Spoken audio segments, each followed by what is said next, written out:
So I want you to join me in the Old Testament. You also see this on the screen. To our guests, we're honored to have you here. We truly pray that you're blessed. I pray that while you're here that you will have an opportunity to engage with Christ and engage with others. If this is your first time here, we have a team at the end of service who will make sure that we give you a big hug. We have a reception in your honor, and we want to make sure that your time here at Valley Gate Church is one where you've been encouraged and you've been blessed, okay? And so we're going to end this year with something many of you all have probably heard me say but didn't understand. We're going to end this year with this little theme, this little phrase that I always say, and I'm going to help you understand what it means. This phrase is, it's on. Everybody say, it's on. See, I believe that as we begin to close out this year and we go into the next year, you have to look in your situations. You got to look at what was back there and look at what's before you. And you may not know what it's going to be, but you have to speak to that situation. You have to say, it's on. Everybody say, it's on. I want to encourage you with this. When I think about this phrase, it's on, I'm speaking about possibilities and I'm speaking about opportunities that are available for you, not just in your future, but I'm speaking about things that God can do in your life right now. It's on is our encouragement on where God has brought us from, what he's doing in our life right now, and it's our inspiration on what he can do in the future. I'm going to sum it up with this. I'm going to give you my thrust statement, then we're going to jump into this. It's simply this. When I say it's on, it's about the confidence that you have in what God will do through you, and that's because of the many things that he's already done through you. So there are things that God has already done through you, and they should encourage you for the things he's calling you to do, okay? So when I say it's on, let me take you back to when we started this church, and I looked at my church in Washington, D.C., and I told them, I stood up there with a little T-shirt on, and I told them we're getting ready to move to Arizona, and we're going to start a church. The problem was I didn't know who was going to be in Arizona. The other problem was, and I didn't know if anybody was going to come with us if we went to Arizona. The other problem is we didn't have any money to start the church, so I had nothing else to do but to rely upon what I believe was in my heart, and the best I could come up with is I don't see it yet, but I know it is on. See, there are times in your life where you may not understand what's going on. You may not see what it's going to be, but you got to look at that situation and say, it's on. There are times when you look at your past and you understand that it is messed up, but you see your future and you see there's something in store for you, and you have to say, it's on. It's on. That's what I say. See, when I don't know, but I know, I say it's on. When I can't explain it, but I know it's going to happen, I say it's on. And we have to remember that it's on is not about you and it's not about me. It's all about him. See, if you live as a person of faith, that might not be your phrase, but there's got to be something that shakes your spirit. When you don't see it, you know it to be. When you can't understand it, you have to trust he's going to do it. And so when I look at you now, and I remember that day when I sat there and I told the church, listen, we're going to start a church.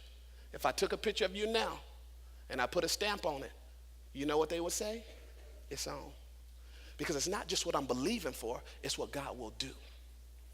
You have to trust that in your heart to know it's not just what you're believing for, it's what he will do. So we're going to jump in here, and I want to give you at least a story of a young person in the Bible who I believe he had this same heart of its on. And so we're going to look at this man named David, young kid. He fought a giant. And he had to look at his giant. When everybody else said he couldn't be anything, he couldn't do anything, he looked at this giant and said, it's on. So let's go to 1 Samuel chapter 17. I'm going to read at verse 32 to 37, and then we're just going to take some chunks of scriptures, and we're going to learn what God has to say. So 1 Samuel chapter 17, verses 32 to 37. We're leading up into this moment where the children of Israel, David's people, they were fighting against a group called the Philistines. The children of Israel were perched up on a mountain on one side, the Philistines on the other. And they would come down and they would battle in the valley. Every time that they would battle, it was okay that they would battle if they were battling one another. But the Philistines had this secret weapon called a giant. And so this giant would come out, and every time he would come out, he would harass the children of Israel and tell them what they weren't and tell them they couldn't do what they thought they would do. He would defy about them and say that you're not going to be able to do this. See, I don't know about you. I don't know how big that giant was, but I know a lot of you all know giants like that talk to you and tell you what you can't do, that speak to you and cause you to fear and to worry. And this young kid, David, he wasn't even supposed to be there. He just happened to be packing sack lunches to drop off to his brothers. And while everybody else, see, it's okay to fight somebody who looks like you. It's okay to fight somebody who's your own size. But every time the giant came, those dudes who were fighting, they didn't want to fight anymore.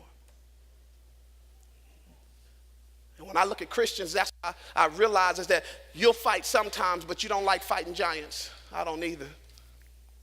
I want to fight people who look like me, actually a little bit weaker than me. Give me a great opportunity to win. I don't want to fight somebody who's bigger than me. I don't talk trash to the one who I think can beat me up. I talk to the trash to the one I think I can beat up. And just in case they beat me up, I got backup too. Okay? And see, we always want to pick our fight. But what happens when the giant starts picking fights with you? What do you do when you know you can't beat this, you can't win on this, you can't fix this, you can't change this, this thing is stronger than you? And every time it was time to fight, they would fight the people who looked like them, but when the giant came, it says they would all run in fear. So David is passing his little 3-sack lunches to his brothers. He brought grain, he brought cheese, and he brought bread. But he hears this giant not only speaking negatively about the people in the army, but he heard something completely different. You're not just defiling the children of Israel, you're defiling my God. And this young little ruddy boy says, if nobody else is going to fight him, I will. Everybody say it's on. See, you don't realize it's on until you're willing to get in the fight. It's on when you get in the fight. So let's listen to this now in 32 because it leads us right into this moment. It says, David said to Saul, Saul was the leader of the children of Israel. He was the leader of the army. He says, let no man's heart fail because of him, the giant. Your servant will go and fight this Philistine. And Saul said to David, you are not able to go against this Philistine to fight with him, for you are a youth, and he is a man of war from his youth. And David said to Saul, your servant used to keep his father's sheep. When a lion and a bear came and took the lamb out of the flock, I went after it.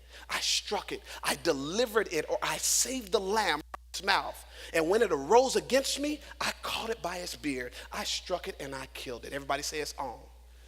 Your servant, a lion and a bear. And this uncircumcised Philistine will be like one of them, seeing he has defied the armies of the living God. But moreover, David said, the Lord who delivered me from the paws of the lion and the paw of the bear, he will deliver me from the hand of the Philistine. And Saul said to David, go, and the Lord be with you. God bless us as we study your word. In Jesus' name we pray.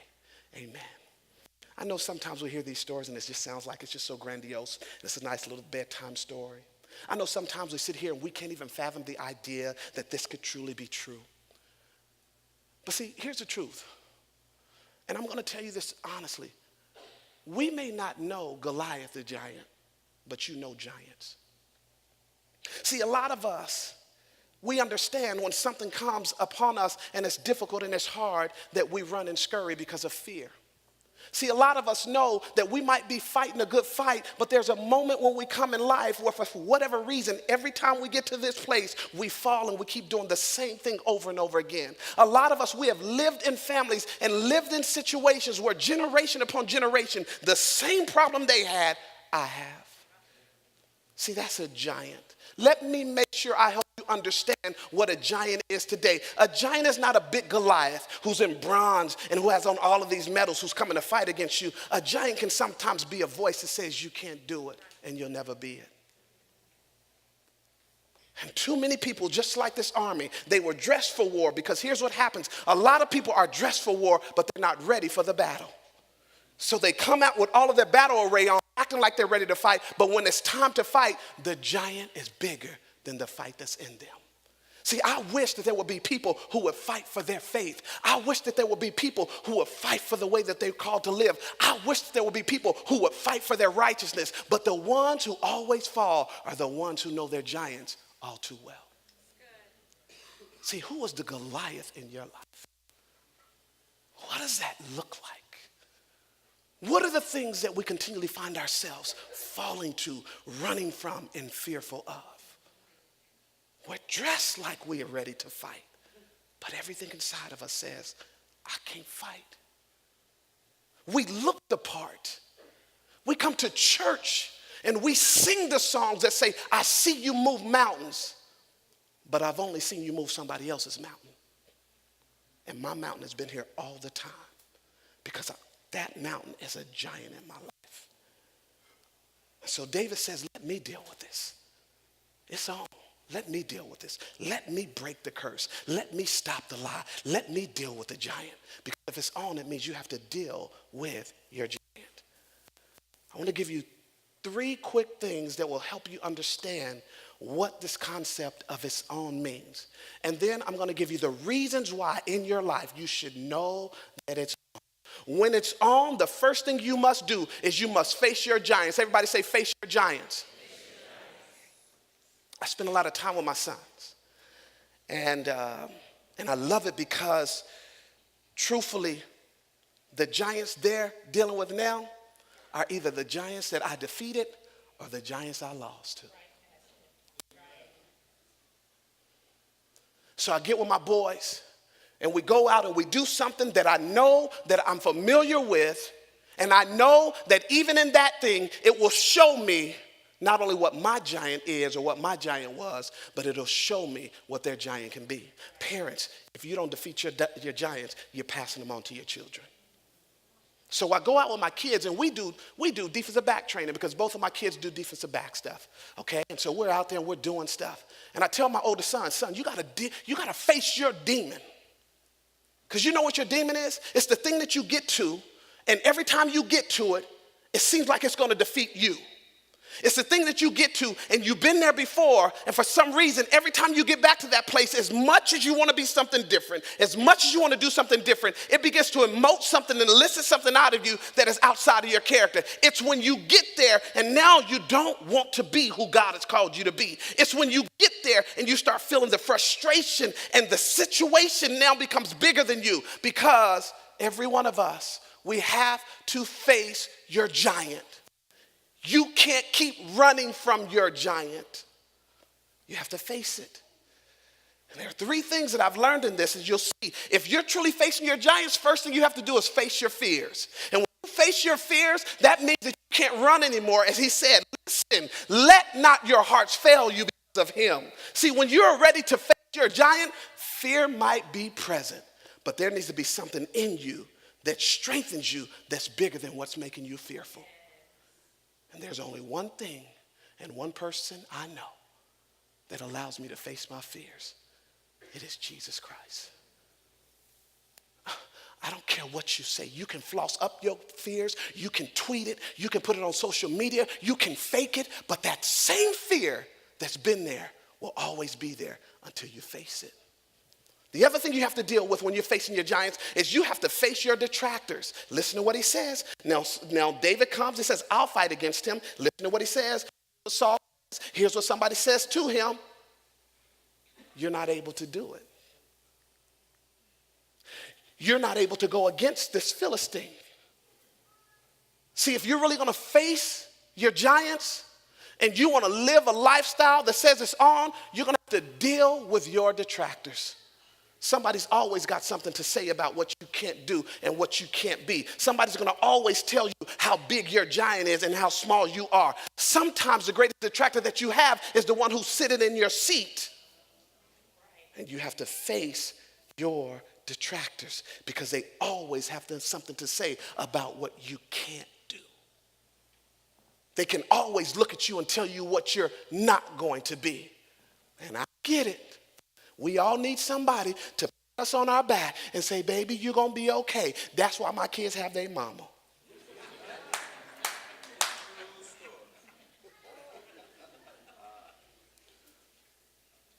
Here's the truth. Because no matter what everybody else says, you're the one who has to believe it. See, what do you believe? See, when detractors come to me, it only strengthens what I believe. Who are you listening to? Who are you agreeing with? Everybody has something to say about you, but God allows you to write your story. Your story should be like this. You can have many commentators, but only one narrator. Only one. You can say what you want to say, but when it's time to write this script, by the power of the Holy Spirit, we're going to win. You know why? Because it's on. See, it's on. And see, then after you face your detractors, then you have to face your fears. He said, your youth. And this man has been a warrior. He's a man, and he's been a warrior since his youth. Let me help you with this, because I don't want you to go fighting some giants you're not ready to fight. Your greatest source of strength is not what you're good at. Your greatest source of strength is when you are familiar with your weaknesses. See, are you really familiar with your weaknesses? Do you really, really know what your weaknesses are? See, have you acknowledged in certain areas, yes, I'm young. Yes, I'm weaker. Or do we make excuses? That's just the way that I am.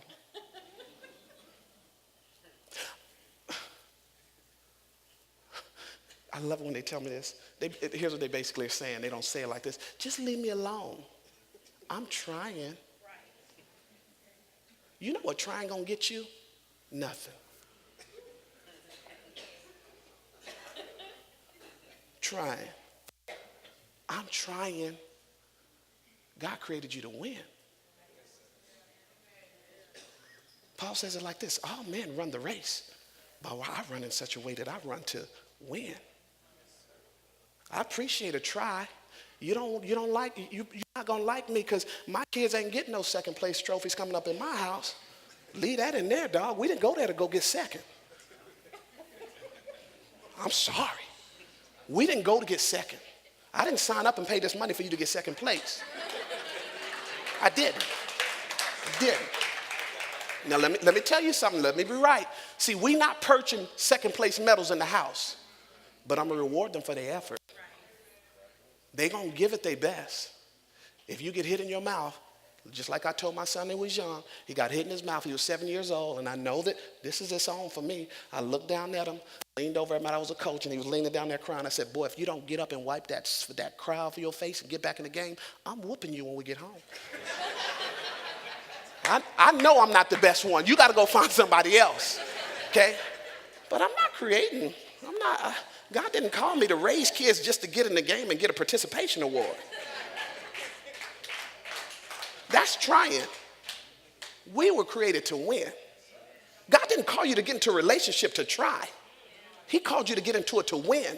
God didn't give you the resources so that you could blow it. He called you to give those resources so you could be a blessing. God didn't call you into anything because you know why? Because when they perched him on the cross and they spread him wide and they tried to kill him, you know what he said? You know you're looking at a winner, winner, winner.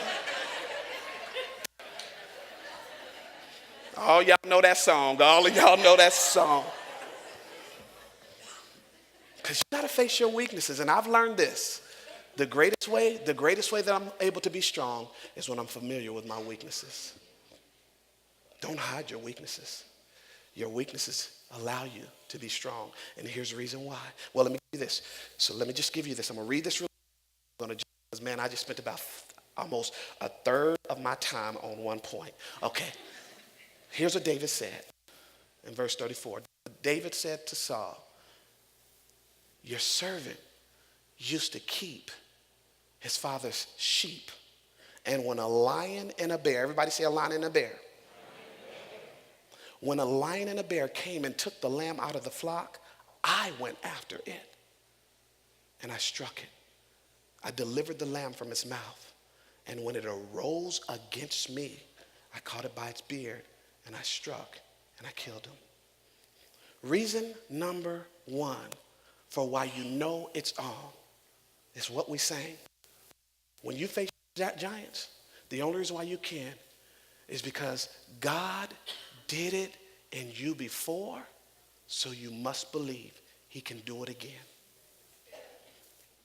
Who was David going to fight that day? A giant.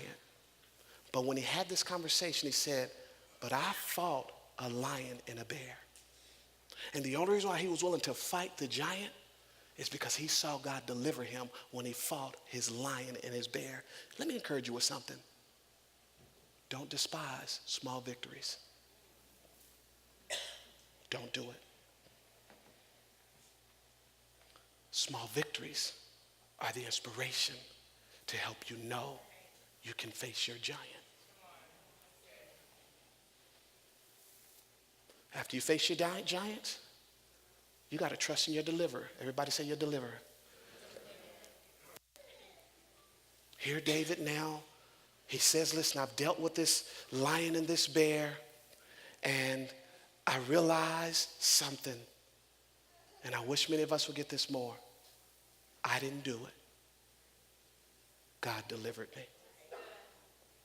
See, if we can just get Christians to realize that. It's not you. It's God doing it through you. There's nothing special about us.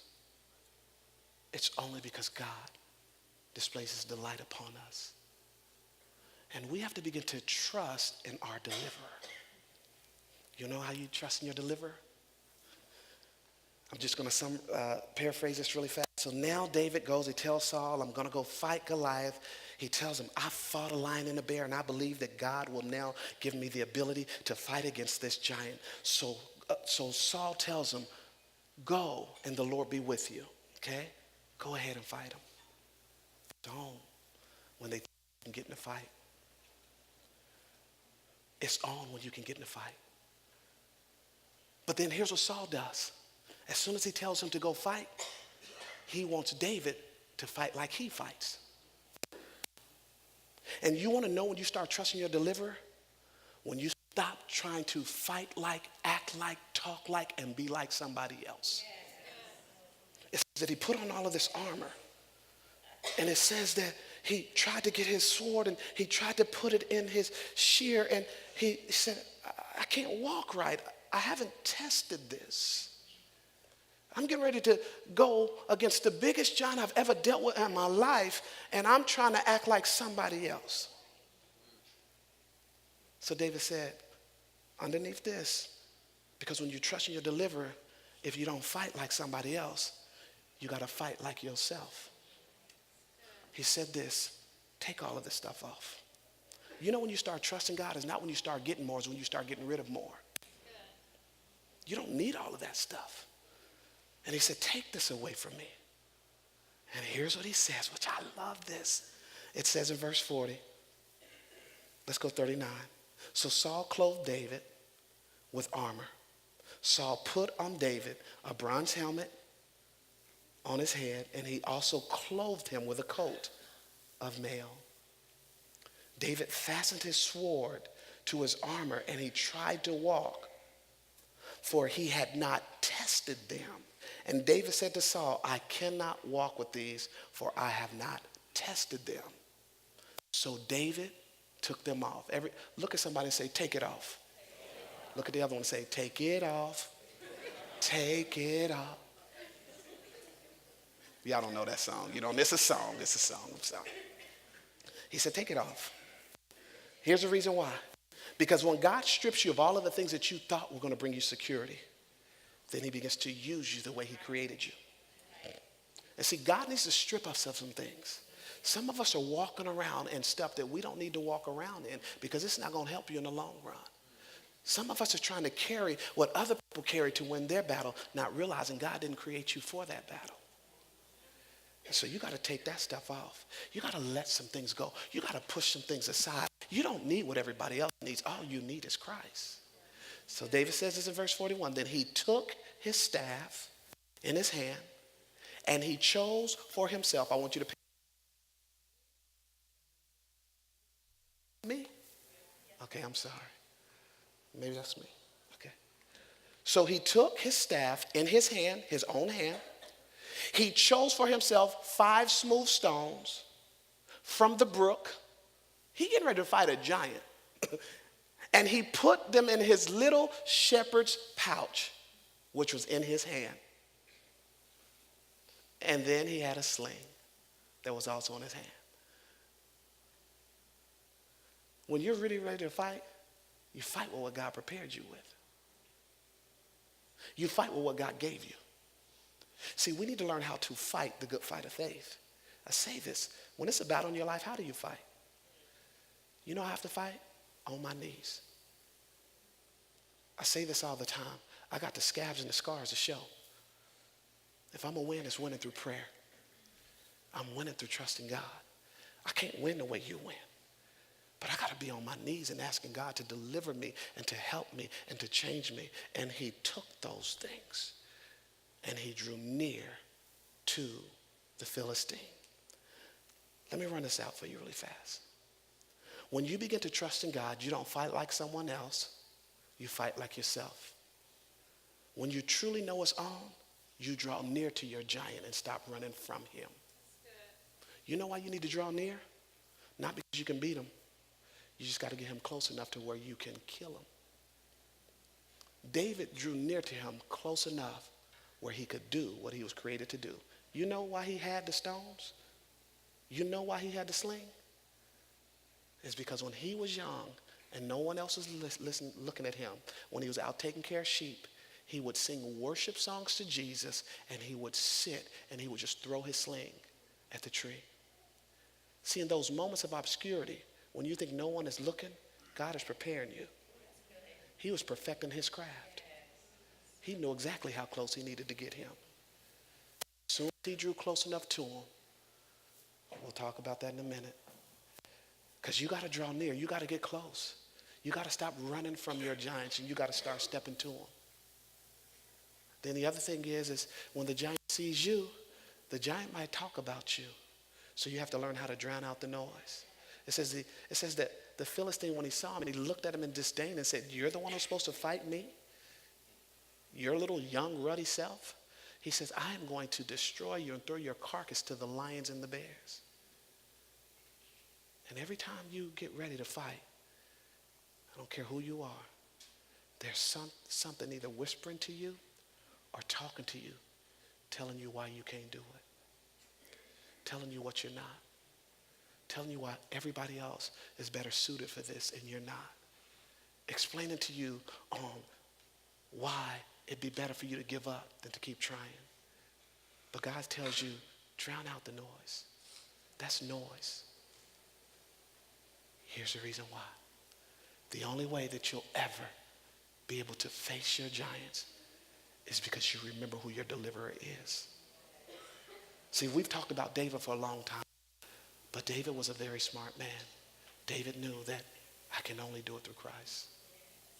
He remembered who his deliverer was.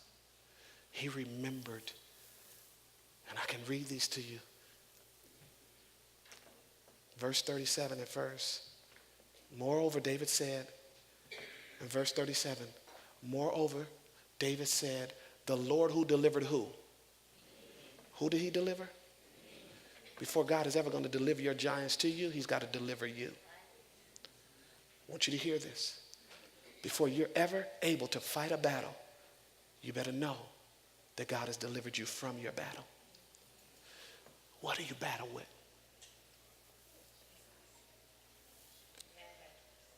What do you need him to deliver you from? Because before you ever go face a giant, let God deal with the giants that's in your life. He said, the Lord is the one who delivered me from the paws of the lion and the bear. I got the credit, but I know who did it. And sometimes we need to start giving God more credit for what he's done. Sometimes we need to stop worrying about what people think about us. Sometimes we need to be so addicted to what people think about us and make sure that we let them know whatever you see, it's because the Lord did it for me. And when you start living like that, then you'll be willing to face your giant. Listen to what he says in verse 45. Then David said to the Philistine, now he's talking to the giant, you come to me with a sword, with a spear and a javelin. But I come to you not in my name. I come to you in the name of the Lord of hosts, the God of the armies of Israel, whom you've defied. This day, the Lord will deliver who? The Lord will deliver you into my hands. I love that. You want to know how you know God is truly your deliverer? You want to know how you're willing to face your giants? It's because you saw him deliver you first. And if he can deliver you, then he can deliver your giants to you.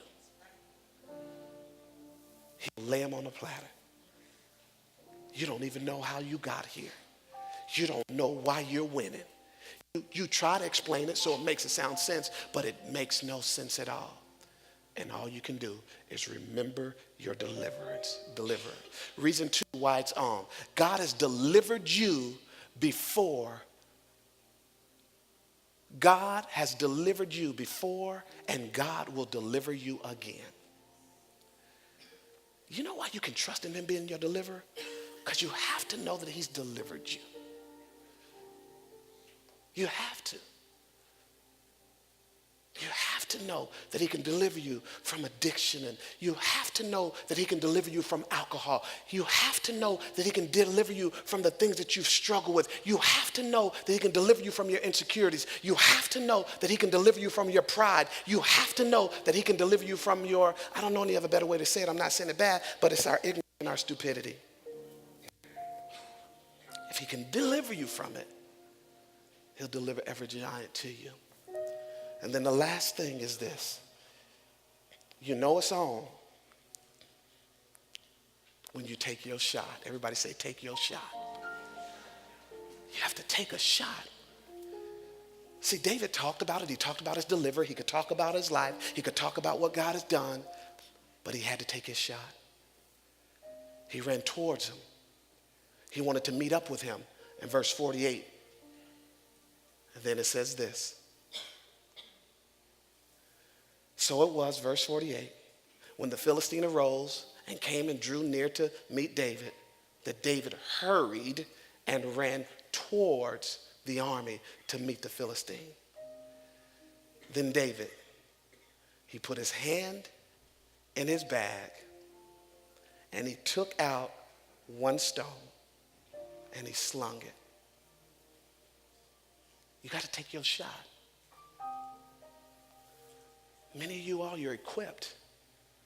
You have the ammunition. You have the weaponry necessary to beat your giant. And you'll talk about what God did for you before. You'll even talk to your giant a little bit and say, I'm not going to let you do this anymore.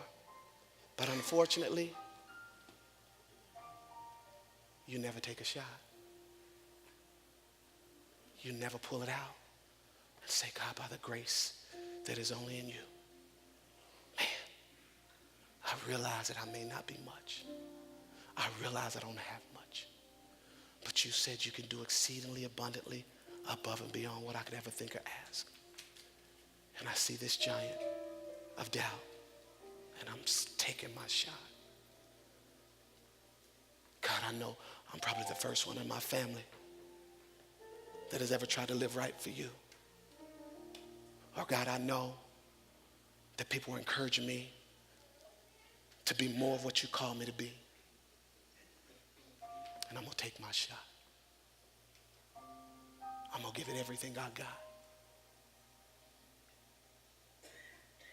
I have to take my shot. If I don't take my shot, what have I done? You gotta take your shot. You gotta find your giant. You gotta trust in your deliverer. And you gotta start taking your shot. Because then you can say it's home. So I want to run some things off to you, because as we go into this next year, I'm telling you now, we get ready to slay some giants. But you want to know why I know we're going to slay those giants? Because in the midst of everything that we've been doing, in the midst of all of the things that's been going on in your life, in the midst of you just trying to get to the end of the year, you don't realize you've already slayed giants. So I want to help you See, because if you hang around me, we're giant killers. We have to be. You can't be average with me. You can't be comfortable with me. I want you to feel uncomfortable. Because agitation is the greatest opportunity for you to produce something. So let me show you some things that we've done as a church this year. I want us to pull up these stats if we can.